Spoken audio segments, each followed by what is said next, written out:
If you're wondering who Equity One are and what they do, Equity One are a public, non-listed financial institution specialising in delivering reputable finance services for investors and competitive loans for borrowers. Investors can find a competitive fixed interest rate investment that has the capacity to generate an income.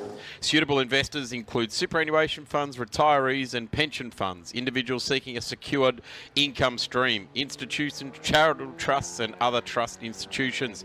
To see what Equity One can do for you, head to www.equityone.com.au. Invest in experience, invest with Equity One, target return 7%. Read their website for T's and C's with all of that involved.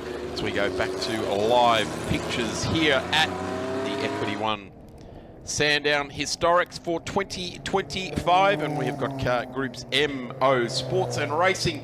I'm Darren Smith, and Phil Memory jumps straight back on the microphone. He only comes alive when cars are on track. He powers down between events. Phil, I'm glad you do. You keep your energy levels high for the action on track. Wow, this is a bit of a truncated field considering the conditions, isn't it? It is, and a little bit sad, but good to see Philip Randall out there. He's on pole in the Formula Ford, followed by Sean Whelan, and from South Australia. So we've got some people from interstate here. We've got a couple of South Australians and New South Wales.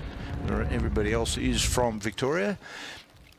So again, we've got a mix of cars from the old style Lotus 7 style of clubman car. I'm going to stick with that, to a 70s, 80s style car 50 there, being Chris Horde in position 3.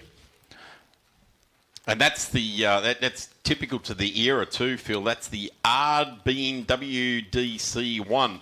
There was quite an era where a lot of garages turned out a lot of clubman type cars, wasn't there? Yep. Farrells and all sorts of things. Including me, I built a copy of a Farrell. Oh, there you go. There you go. So that's what I'm talking about.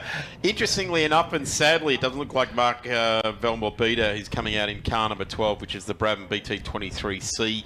I guess you can understand it when you look at the priceless value of some of these cars. When these trickier conditions start to occur, you can see why they say, he might come back tomorrow. Yeah, well, it's certainly wet weather tyre gear, and if you haven't got a reasonable set of wet weathers, you're not going to go out there on slicks. No, you're certainly not. But let's have a try and pick up who we do have. We've got another one of the Super 7 style cars there as well. In fact, that looks like it's got the narrower tyres, so it's probably the older style. 4 cars out of a potential 15 have made their way out there as well. We were very much looking forward to seeing George Vidovic fresh back from the United States. Yes, we do have a car down there. I think that might be Paul Norman Faulkner. Paul Faulkner, is it? Yeah.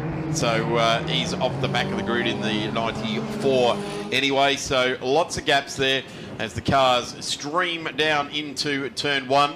And you've got to say it's the cars that are probably under 300 horsepower that are fronted up. Yeah, I would think so, and certainly with grooves in those tyres, you would not want to be out there on slick tyres. It's in fact, I don't think they would allow you to go out there on slick tyres. No, the track's been declared wet, so that's where we sit. Interestingly enough, the number 17, Jeff Wright, we saw him earlier in the TT, and Jeff's in the Elfin Malala, so that's just under 2 litre or 1900cc horsepower available, and the car Phil Randall, who sat on pole in car number 9, is the FFA Formula Ford Hawk DL15.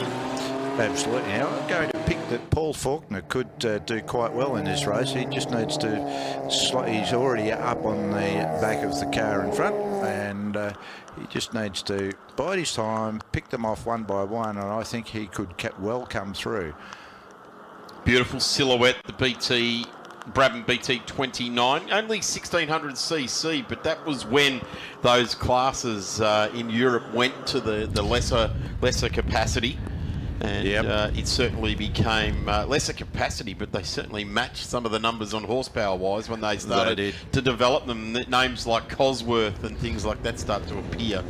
Yes, well, of course, these days you look at Formula One and how much power they're putting out, and they're, 1,500 cc's. So it's an amazing achievement that things can be done with engineering. That Amazing what things can be done with engineering, yet they can't make the Formula One sound any good anymore. Oh, no, I like them. Yeah, they've got a flat note to them. I'm of the V10, V12. I really love the V10s too, don't get me wrong, but it's that engineering sound. As Paul Faulkner comes right up on the back of the Clubman. Yeah, Chris just getting out of the way there. It would be pretty difficult to see, actually, the BT29 of Faulkner, even though you are low slung to the ground in a Clubman. The only thing lower is the car that's drawing right alongside. Pretty much. These conditions with the spray in your mirrors, you'd be in a bit of strife to try and identify that. But Paul Faulkner is just taking caution here. The caution is the better part of valour here at this point in time. 100%. And recording it all too. You didn't have those GoPros on your roll cage back in the 60s, did you? No, not at all. And yeah, just looking at car 17 there, Jeffrey Wright. That's a beautiful little car, and works his way around, about to come on to the back straight.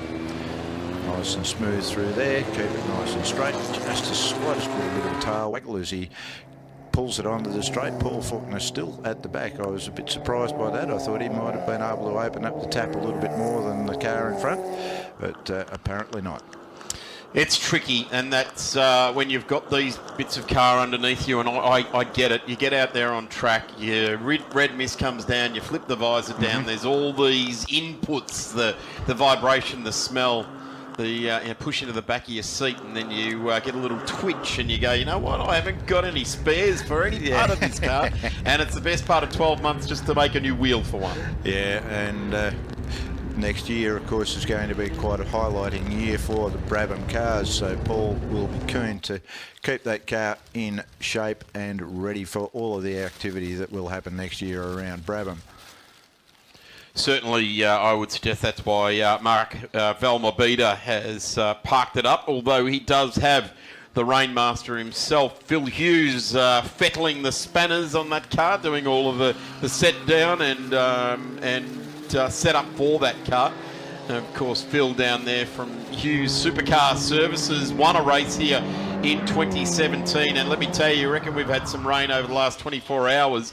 That day, the Clubman breaks loose right in front of the pit lane area, sideways for quite some time, skating across the surface. I think someone quoted a Torval and Dean manoeuvre earlier on today. That was one of them. Emma Dean claiming that one from a distance, and certainly gathered it all up and continued on, grabbed our attention. Yeah, certainly. I bet it grabbed his attention even more. So he will be unpacking something when he gets back to the pits, that's for sure. I was just touching on Phil Hughes in his Radical, as it was in the Radical Australia Cup. The water was actually about 2 inches deep all across the whole straight before it was raining that hard.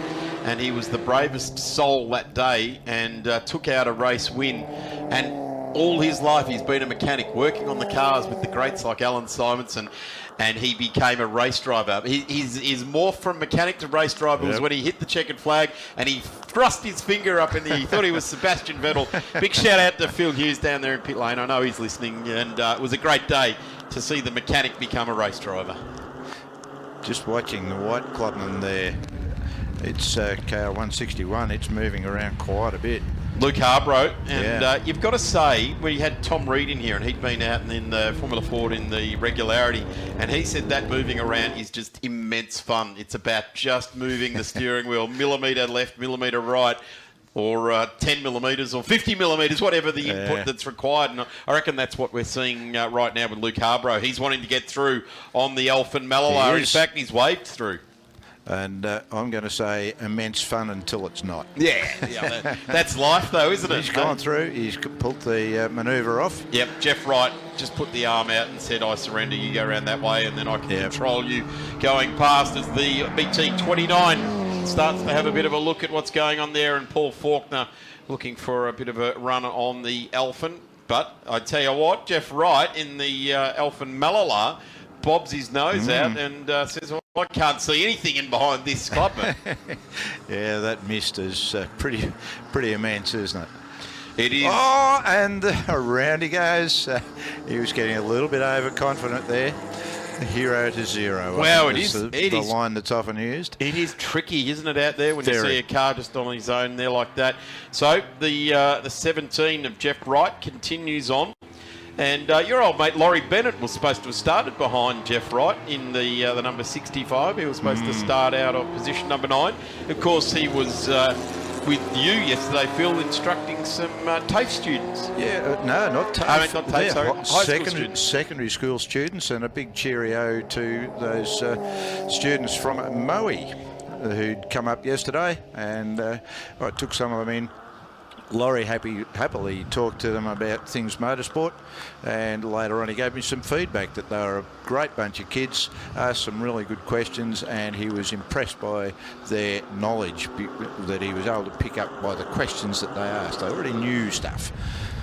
I also took them to speak to none other than Malcolm Osler. So Malcolm, a bit of a Formula Ford man here in Australia, went overseas, ended up in Formula One and Indy cars as head engineer. Has come back. He's got, I think, 5 Australian hill climb championships, and he happily talked to them as well. Sadly, Malcolm had a bit of an issue later yesterday, and he's not here. Yeah, and what a career in Indy cars too. Multiple race wins.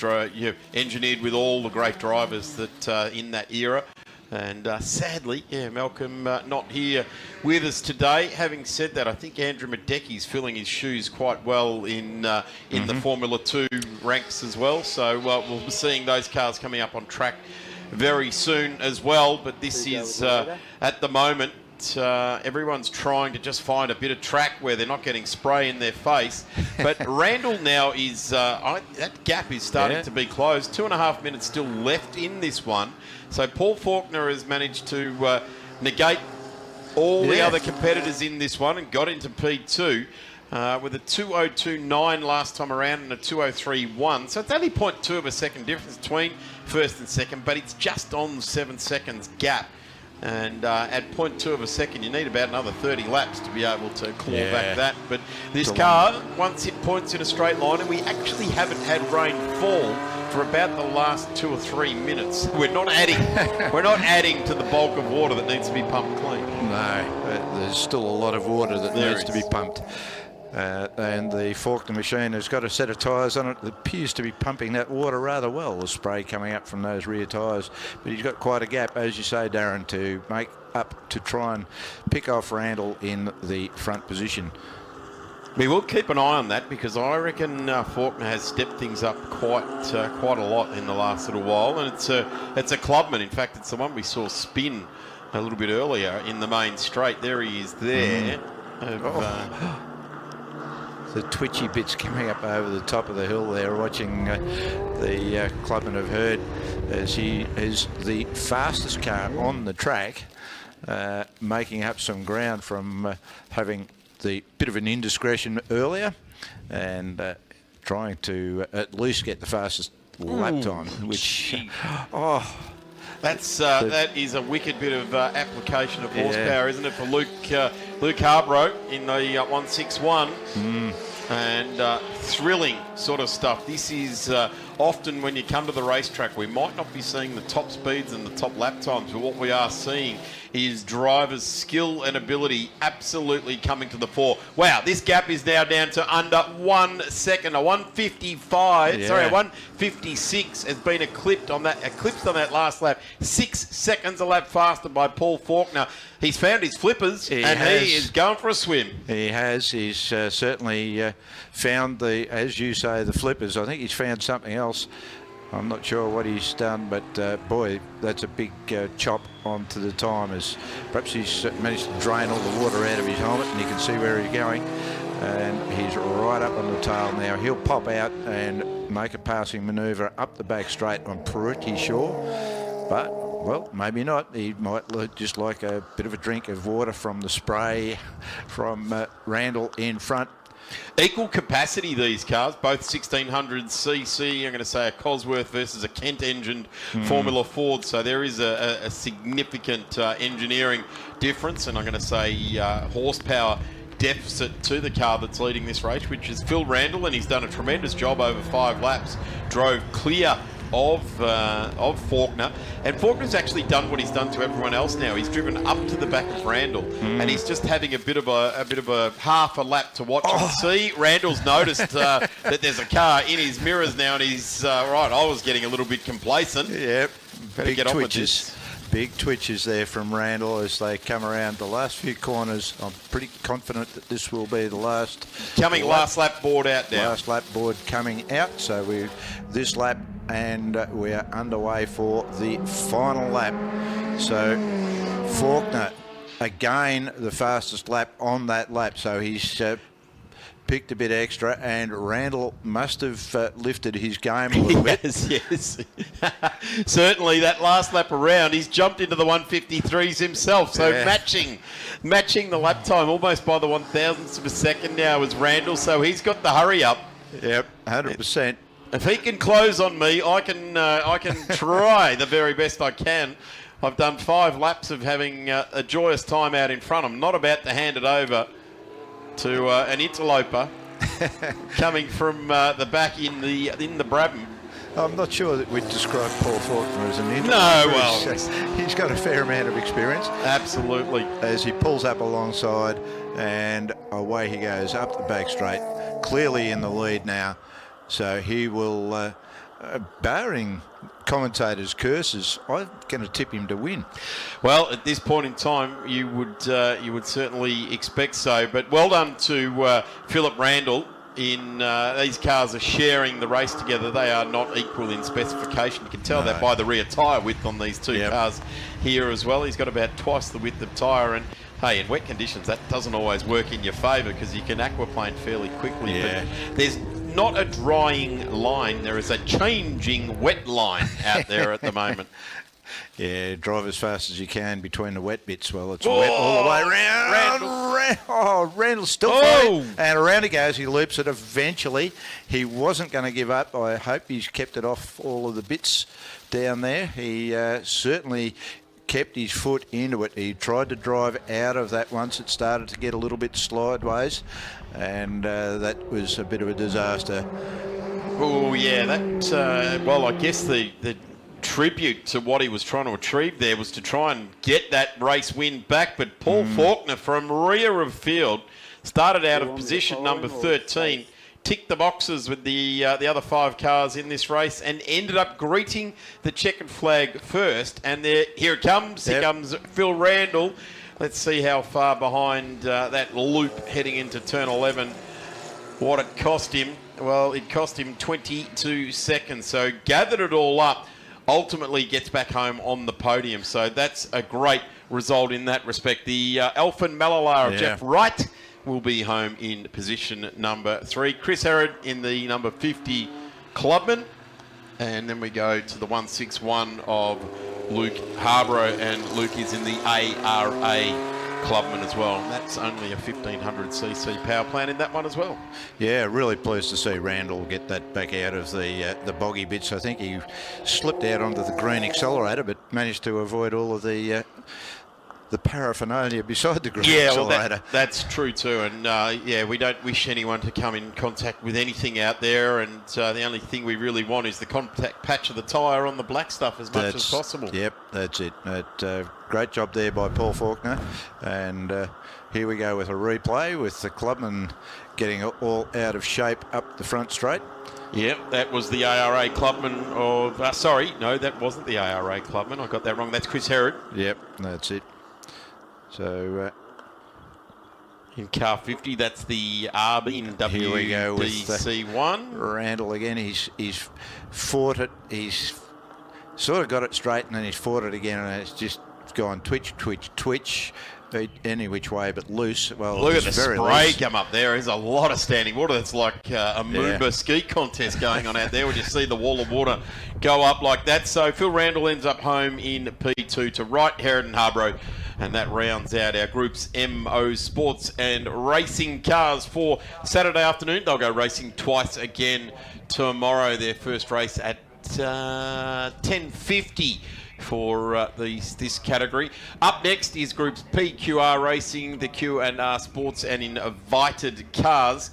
And they will be on track very, very soon indeed. We'll take a break. Please stay with us here at Sandown International Motor Raceway. If you're watching this on the live stream, we're still going to be here racing until 5:30 tonight. So if you're local in Melbourne, come down and join us, or set aside a Sunday to come to the Equity 1 Victorian Historic Racing Register 2025 Historic Sandown. Back in a moment. Welcome back trackside here as we start to see some of the cars that we didn't actually see in the horrendous conditions yesterday. That's because they don't have wet tyres. But interesting enough, Chris Herod, who's in on the second row of the grid, we're just looking at now. Sticker tyres, you can even see the stickers just flapping around there. So new slicks that he probably bought to use all this weekend. We'll probably do another weekend with them, but they haven't had them scrubbed off at all. There's Mark Velmobita in that beautiful number 12 Brabham. Did qualifying yesterday, but didn't go out as the conditions continued to deteriorate yesterday. Yeah, Didn't bring it out. It was turned pretty much into a swimming pool out there yesterday for these guys. Interestingly enough, we're looking at the grid sheet here, and from position number 6 all the way back to 14 are all rear of the grid, so they didn't run yesterday. And it looks like we've got a bit of a bracketed field here as well today. So it will be Phil Randall. Paul Faulkner leading the field out with Phil Randall. So in these conditions today, it's going to be interesting to see how that number 9, the FA Formula Ford, hangs on to some of these Brabhams, being that the Formula Ford's a newer iteration of a race car, but just down a little bit on overall vehicle dynamics and horsepower. Yeah, there's quite a bit of variation in the cars out there, and as you say, some of these are just drop dead gorgeous. Aren't they ever? So let's have a look. Faulkner to Randall, then it's Jeff Wright to Chris Harud in that Clubman number 50, a very purposeful looking car. Luke Habro, who had a strong run yesterday. Then it'll be Sean Whelan. We'll probably just have to start to tick some of these off to so we do know which cars have actually made it out onto the track. I'm looking for Laurie Bennett, and I'm not seeing him out there. Laurie's supposed to be out of position 10, but we don't have 10 cars on the track as we just watch the field come by. It's pretty much the same as what the field was yesterday with these two Brabhams off the back with Mark Velmobita and the 32 there of Sean Whalen. Mark Velmobita's there, so Laurie's back a spot. No Andrew Robson on the next row, and no Peter Strauss by the looks of things. But we'll keep an eye on the field as it forms up and takes the grid spots. A couple of cars making their way into pit lane. Wasn't sure what that was. That could have been one of the bigger sports cars that has gone in there. But this is the Groups MO Sports and Racing. Have a look at that number 65. Isn't that just magnificent? Absolutely beautiful. We have got quite a few more cars. Quite a few out there. So the supercharged Hillman-powered machine out there, the blue car at the back of the grid. So field looks to be set. It does have quite a peppered holes once we get back to row number 4. Mark Velmobita in that just beautiful Brabham. And spent some time having a look at that yesterday with the guy that prepares it and Mark, and just stepping back and admiring everything Jack Brabham. And we touched on it yesterday. Yeah. It really does give you goosebumps when the car and the designer, the team owner, the designer maybe spent some time next to the designer pointing things in the right direction. But Ron Toronak was in there. We discussed those great Victorians that were involved in the Repco Brabham era: Hoot Gibson, Phil Irving.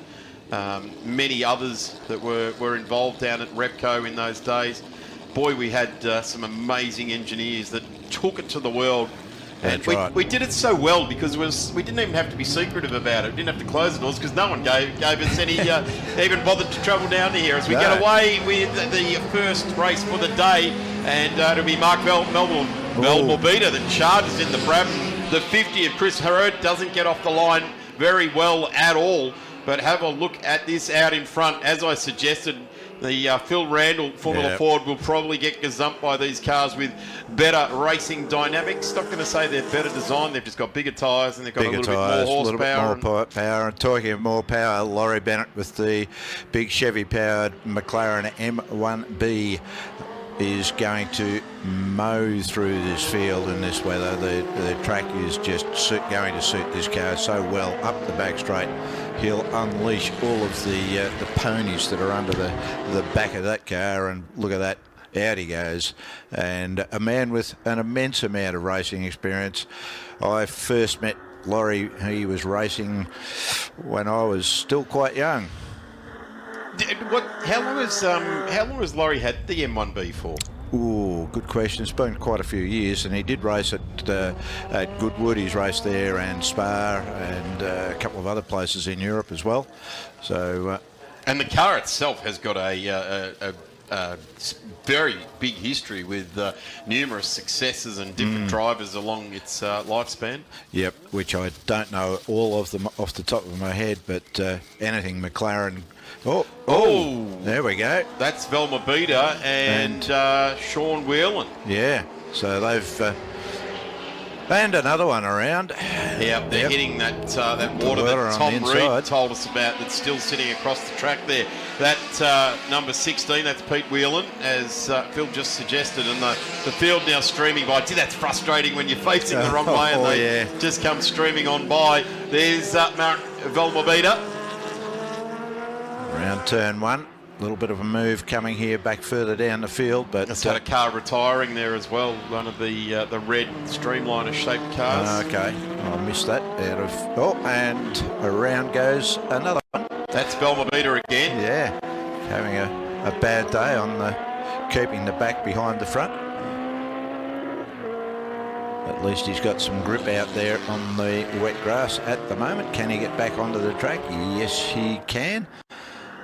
He'll be breathing a sigh of relief, because there's nothing worse than being hung up out on the grass and unable to move when everything's A-OK. It's just lack of traction on the grass.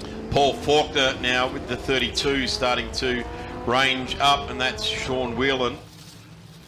And Laurie Bennett looks to have gone through into the lead of this one. Yeah, I'd fully expected Laurie to go through, the only V8 out there, and it's a pretty handy sort of a big Chevy V8 in the back of that Can-Am car. Well, and in the air there from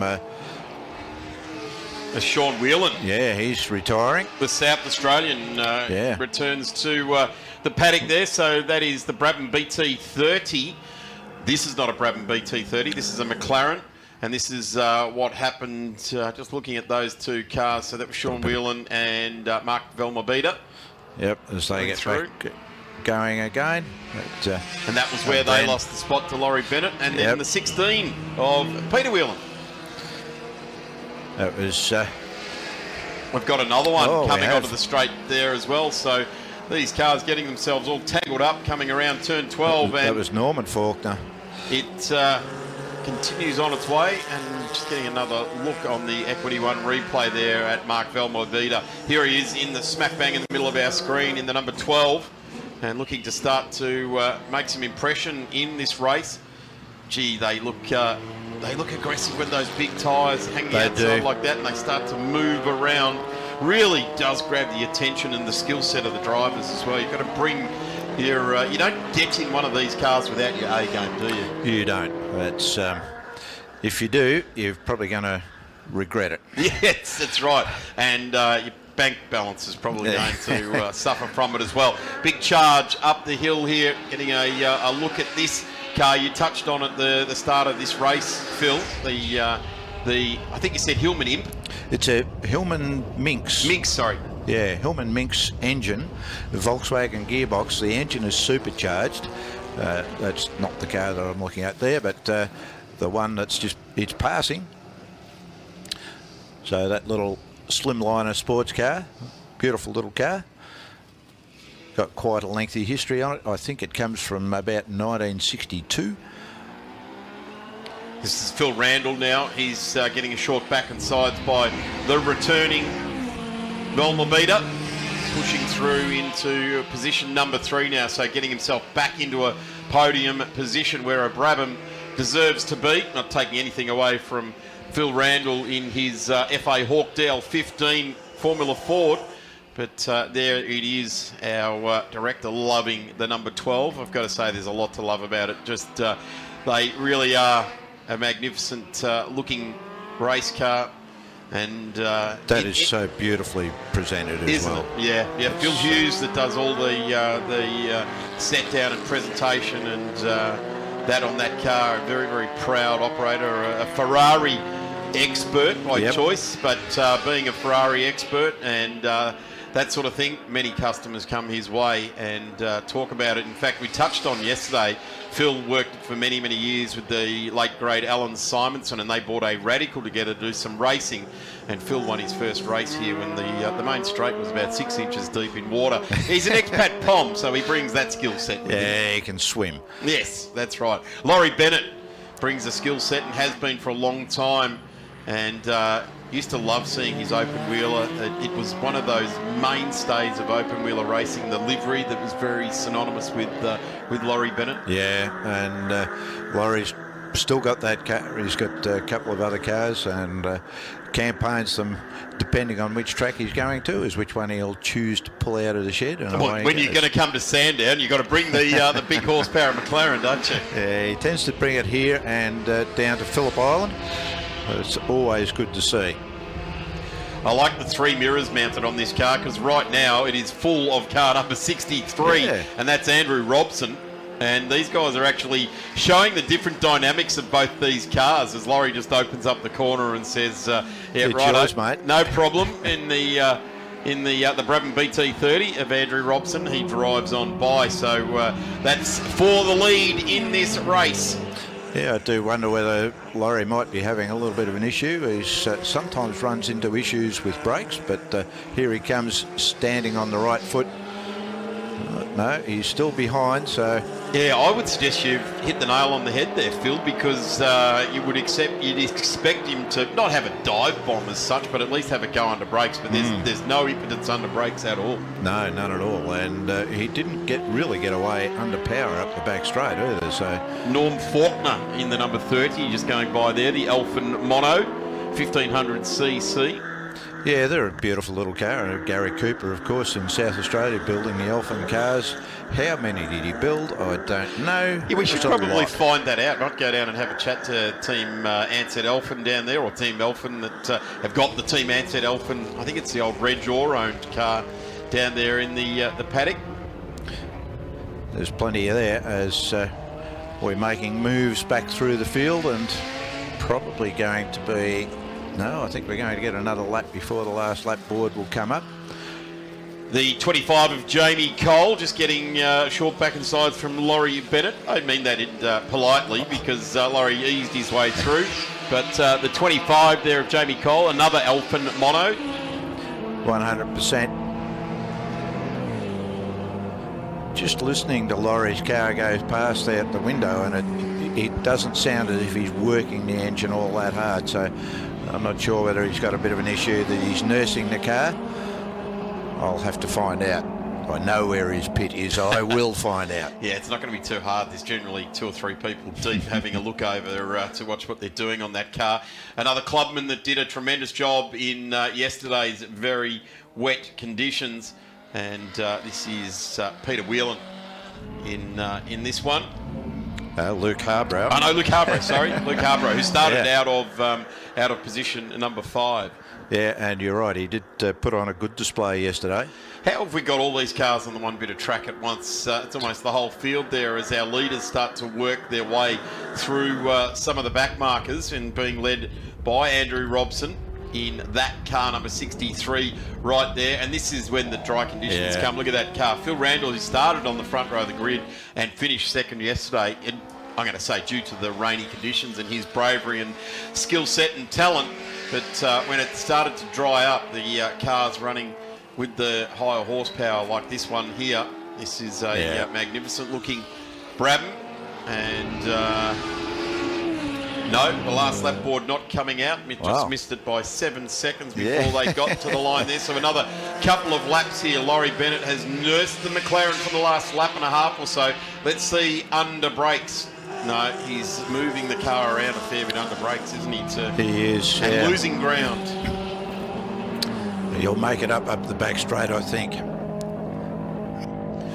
Cars coming onto the straight there. Penrite 100-year celebration will be kicked off at the Penrite 100 Classic at Phillip Island in March.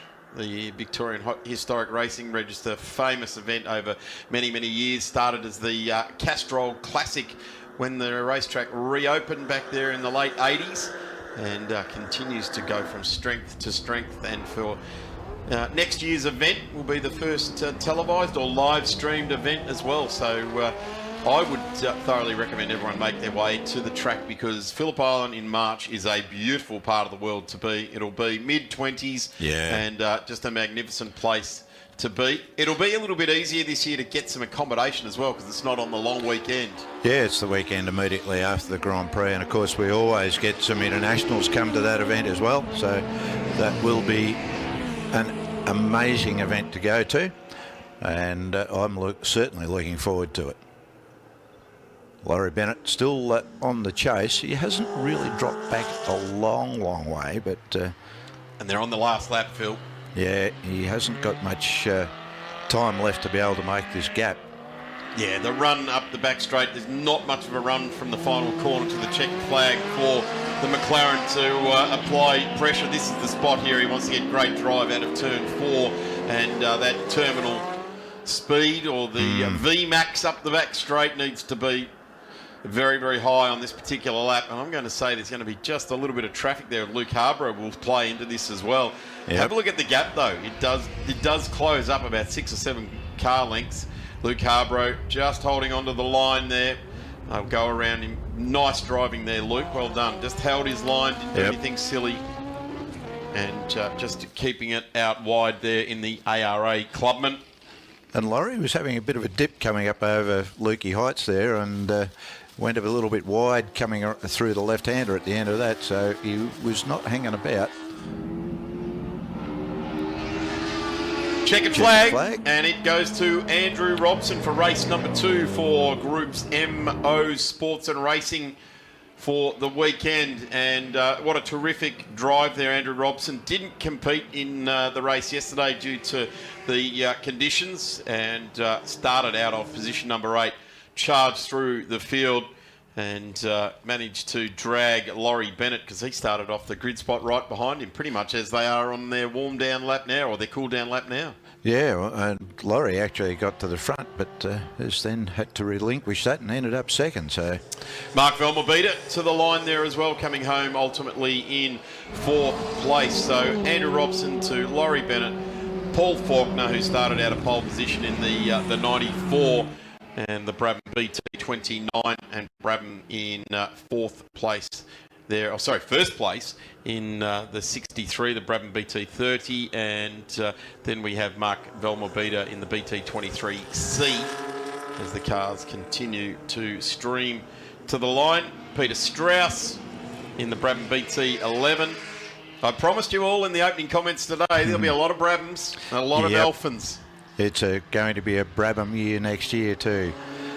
Big celebrations in the wings for Brabham cars next year. Looking forward to that.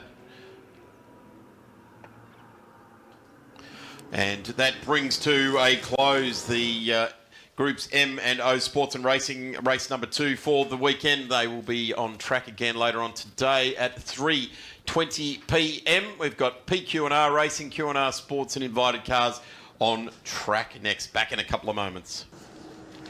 Groups MO Sports and Racing, their final race for the weekend, and we are in that phase of this event where each category comes out, and yes, the sheep stations are up for grabs, Phil Memory. We are absolutely closing out the event, and this is the one that matters. This is where the lovely silverware, the trophies, the glassware gets handed out. This is the one where you take home your memento from the weekend.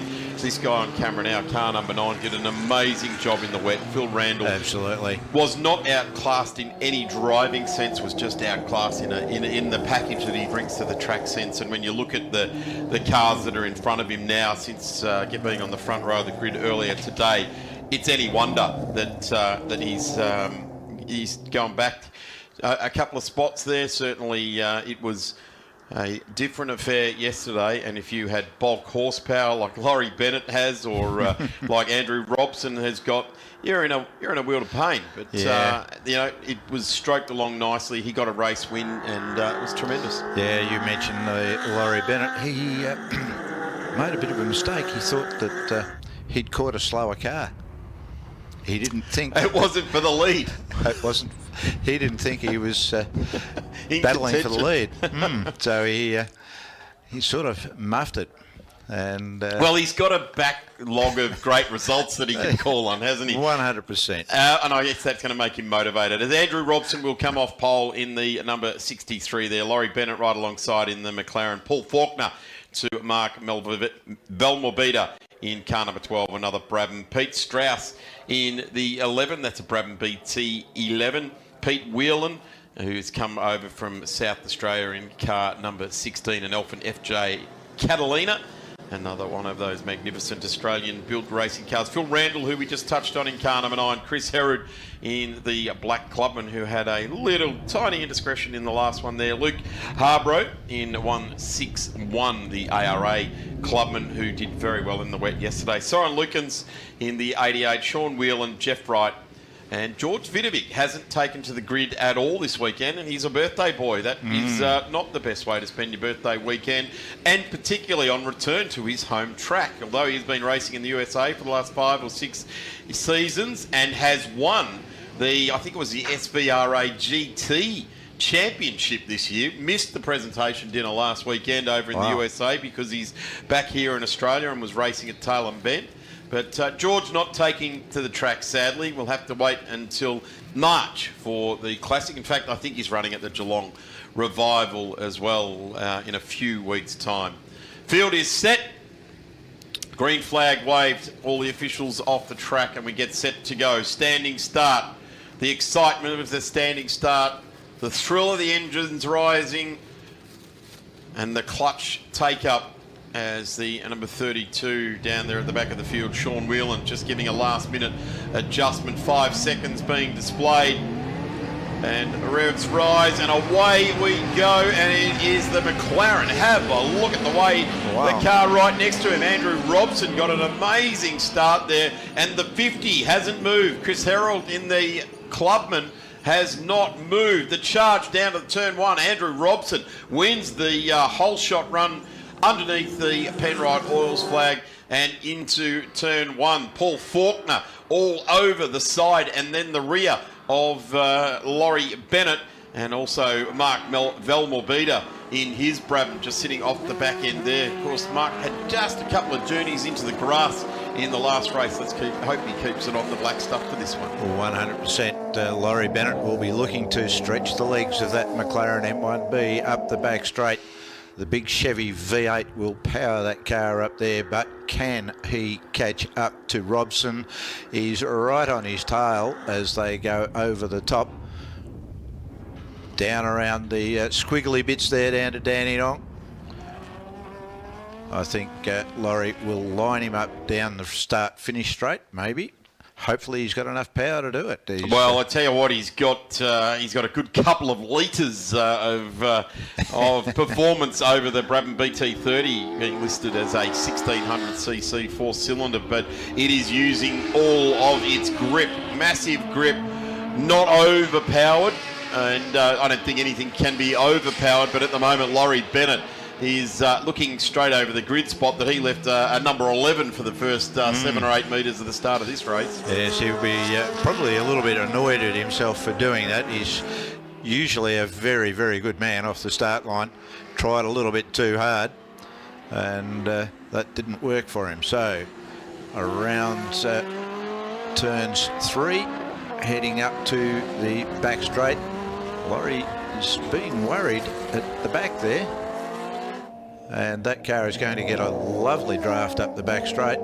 I tell you what, part of it. Sean Whelan is absolutely charged from the rear of this grid to get onto the back of the McLaren, and he has actually pulled out because I reckon he was getting a face full of exhaust fumes that would have filled his helmet.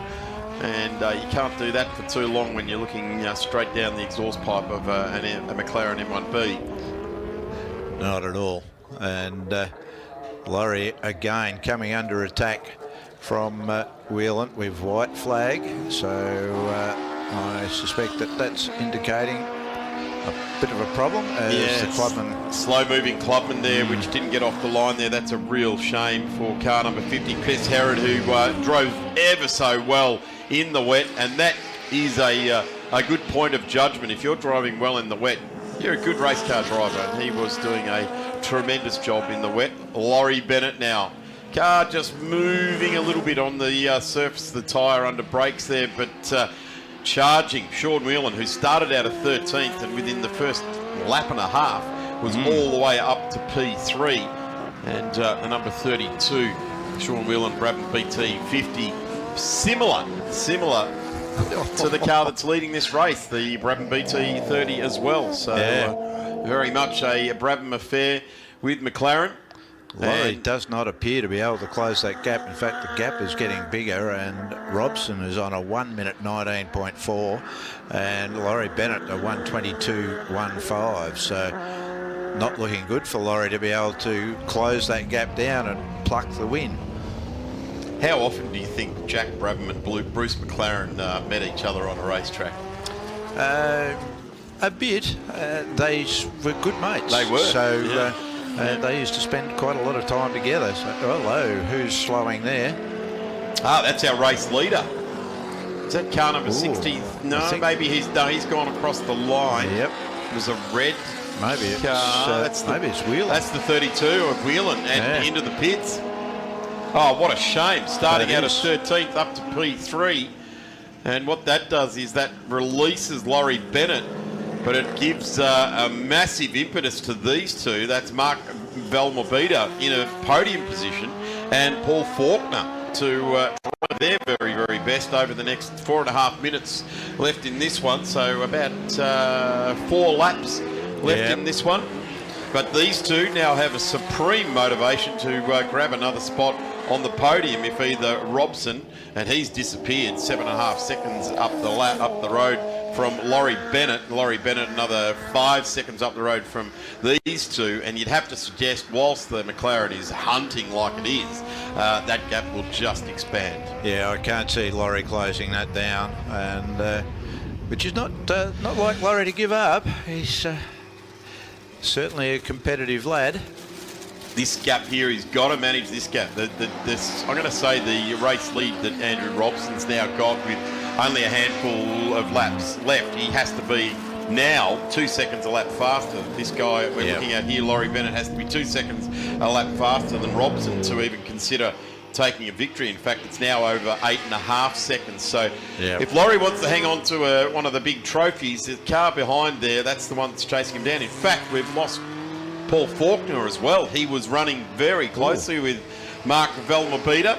Okay. And now has disappeared.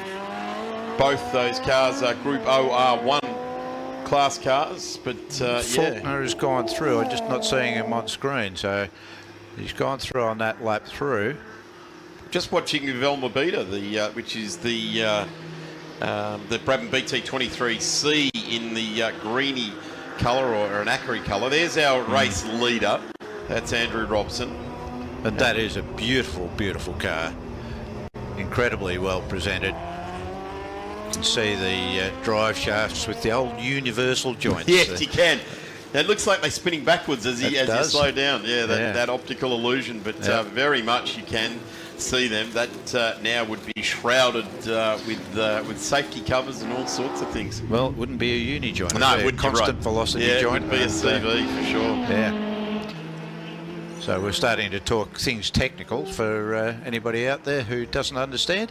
Well, it is interesting. There's no reason not to understand because we all carry a dictionary and an encyclopedia in our pocket these days. Yes, one that you can sometimes make phone calls on. Yeah, you can. Well, you can do that from a watch as well these days. With kids that they get up to. Have a look 100%. At this. McLaren, absolutely a monster of a machine. And Laurie Bennett, he's driving it very, very well.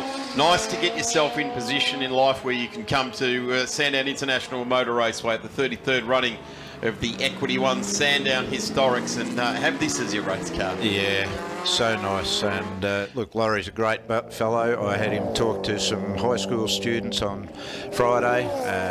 Was very generous with his time, and his feedback to me after that was that he was impressed with how much knowledge those children had.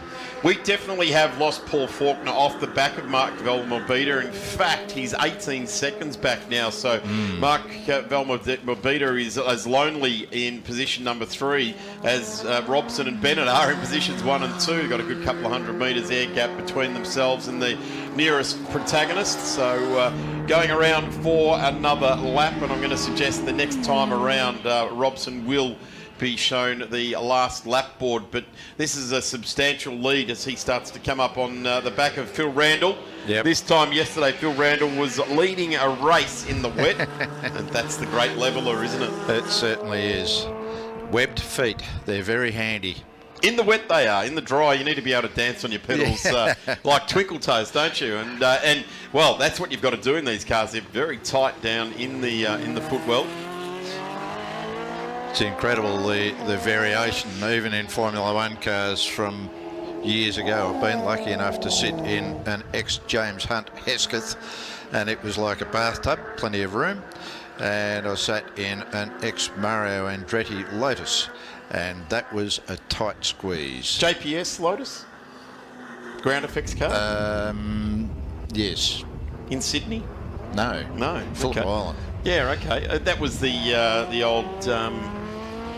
trying to think of his name, John Dawson Damer car. Was it the JPS? No, I don't think it was now. It didn't have any bodywork on it, so it's a bit hard to tell. Yeah, John Dawson Damer had one in his collection, which was the 79 car of Mario Andretti, and yeah, it was pretty special sitting in that car, I can tell you that much. Looks like we got a last lap board. Yes, we do. There it is, a last lap for Andrew Robson.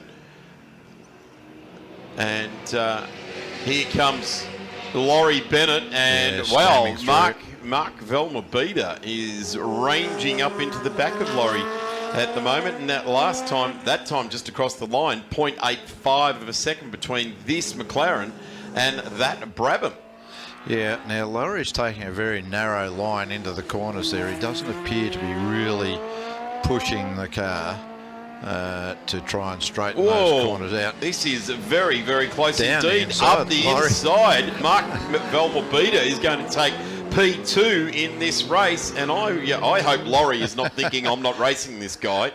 I hope he realises this is for P2 as they're going to go side by side up the hill. There is our race leader. 4 corners, 5 corners left to go. 4 corners now left to go for car number 63. This magnificent Brabham BT30 has been driven very, very nicely indeed by Andrew Robson. Laurie Bennett has gone through on Mark Velmobita, and this is interesting happening in the back of shot here, but to the leader will be the victory in about 100 metres time. Andrew Robson, checkered flag unfurled and beautifully waved by our Finnish official there, and Andrew Robson takes a sweet victory. Laurie Bennett gets motivated in the last half a lap and defends his position. And welcome to the podium to Mark Velmobita in his Brabham. So a Brabham, like the McLaren's like the ham in the sandwich, isn't it, between these two beautiful Brabhams? In fact, these 3 beautiful cars. A big congratulations to Mark Velmobita for jumping on this podium. A car magnificently presented and prepared for him by Phil Hughes from Supercar Services down there in Braeside.